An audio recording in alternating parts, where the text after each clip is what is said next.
Herzlich willkommen beim Podcast der Büchergilde Buchhandlung und Galerie. Am 11.09. hatte die Litprom zum Weltempfänger die Autorin Okwiri Oduor eingeladen. Diese war bereit, mit uns ein kurzes Interview für unseren Podcast zu geben. Deshalb ist auch der heutige Podcast auf Englisch. Thank you very much for meeting with me. Thank you for hosting me. It's lovely to join your podcast today. Great. You read from your story Heimwärts today, which is published in the book Imagine Africa 2060. What do you imagine for the future? For the future of the world, or I imagine a return to something, return home to ourselves. I feel like we're having to reckon with a lot of questions about who we are as a society and where we are headed. Individualism, capitalism, production systems, and I imagine returning home, picking up the pieces, discovering that we survived despite ourselves, returning to our artists, our oracles, our ancestral memories that were, contained in the songs and in the poems and in the stories that we told, that discovering that we do still have a blueprint on how to survive and how to construct homes for ourselves moving forward, surviving the climate crisis somehow, discovering that we need each other, that radical love endures, and that there's more to this. So a hopeful view of the future. Right, there's hope for the future. Returning home to ourselves and discovering that the directions that our ancestors left for us on how to move forward was, right here all along with our artists, with our singers, with our writers, with our poetry, with our, just the vitality and the richness of our culture. Your story is funny, but also a bit gruesome, melancholic. I don't know if it's funny. Maybe just the German translation of it is funny. Listening to the reader, because he had a reader reading the German translation of the story, and everyone was laughing, and I was wondering, why are people laughing? But maybe because, I don't know if the humor comes out as much in the English story, but yes. I really enjoyed listening to the German translation. I wish I could understand the humor in German. Interesting. There were some situations, some small details that are funny in the whole picture. That is, your translator described it as melancholy. The moderator. Moderator, yes.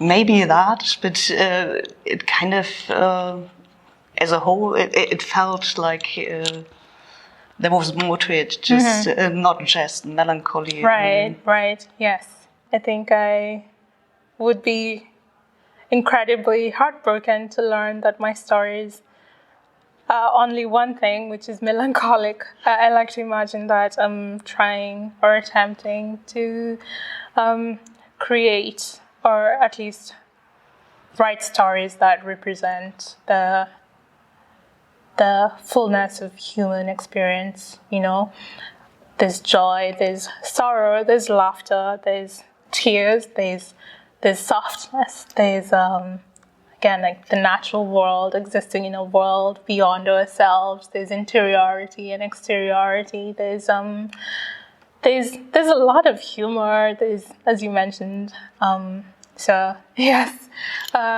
melancholy might, I don't think of the melancholy necessarily in terms of emotional melancholy, but maybe in terms of the physical universe itself of the story, the sort of desolation you see in the story, a return home to a home that has been ravaged by, maybe unsustainable means of production, capitalism, if you may. So there's a lot of pain and sorrow left behind, but this pain and sorrow is very visceral and imminent in the physicality of the universe itself. So what is left? What is, the emptiness and desolation? But so I guess what I'm saying is that the melancholy isn't just inside, but it's also outside. But that the stories are about much more than just the melancholy. Interesting. So everybody should read it. I recommend that. It's really good. Thank you. Thank you. Yeah. The story does not exist in English. It exists only in German, which is also very interesting. I think for me as a writer, the fact that stories have a life of their own. And so to see the story has a very rich and flourishing life in German, but not so much in English. It's a different position for me. I've never really experienced that as much before. I can imagine. So I had another question. It kind of fits now. There is a quote from you in the book where you talk about the English language, how it is not the language you spoke at home, and how it's boring for you just to leave it as that, as the language as some people say it is supposed to be used. So I imagine it is difficult to translate a writing that is playing with language, and how to translate that in another language. I imagine that's hard. Well, I'm not a translator, so I can't specifically respond to. Well, I can in the sense that more recently, because I'm writing in a language that I'm struggling with, in the sense that, or rather like struggling with my identity as an, quote unquote African writer writing in English, and what that means, what is my identity, what is my language. What is my first language? I'm not sure I can tell you that, because I was introduced to English quite young, and pretty soon it became the language of dominant expression, and it was the language that I created in, that I thought in, that I learned math and English and science and geography and all of that, and I cannot tell you what atoms and different planets, and I cannot tell you what blood vessels, the capillaries and the veins and the arteries and how the heart functions. I cannot tell you any of that in Swahili, and it's come to trouble me quite a bit in the recent past, and so so more and more I'm recognizing the fact that, what does it mean? Well, not just recognizing that I'm more than that. I don't know, I'm just struggling with identity, language and identity, and recognizing that I would like to be more, to create more in languages other than just English. And for me, that's Swahili. It's the language that I recognize as my own, my other first language, if you may. I feel like English and Swahili both are my first languages, but, they constantly, it's a war between them, of dominance and of superiority and inferiority. And for me, this is a very real experience, coming from a place where there's my sister, who is 17 years younger than me, in school got punished for speaking Swahili. And it's the same thing Ngugi talked about his experience of school. And this was decades and decades earlier. And, how can it be that someone who came up during the during the colonial times, just before independence, pre-independence period, and myself and, my generation and generations coming after me, that we can still talk about the same experience with language, the same violence, the same shame and superiority and inferiority complexes. And so, these are a lot of things I'm thinking about. I feel like I do not remember your first question. I just went off on a tangent. It doesn't matter. It was really interesting. I had another question kind of related to that, and I think you kind of answered it already. You talked about your first stories where you wrote about blonde, blue-eyed characters. And I wanted to ask if this idea of literature is where it comes from, and if it changes. And I kind of fear you will tell me it doesn't really. Well, I'm not sure I understand your question, to be honest. You just told me how with the English language and how it is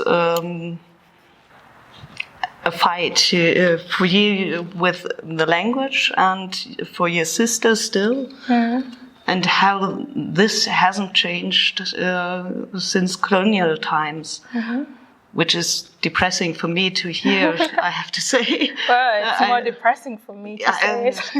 I would think so.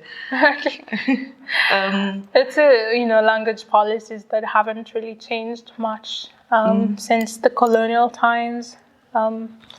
Just the reason why we speak English is also has a lot to do with language policy and how English hegemony was upheld before independence and after independence. And looking, for example, even today, the Constitution of Kenya does not have an official Swahili language version. And I think that's problematic. And so it's just like a problem from top down. It's not just, I think, I'm thinking about it, and a lot more people ought to think about it. Why mostly the medium of education is English. I think by law and by policy, the official language policy is that children should start learning English. I think the first 3 grades of primary school are to be taught in mother tongue and or Swahili, depending on the catchment area of the child, where the child lives, whether it's an urban area or not.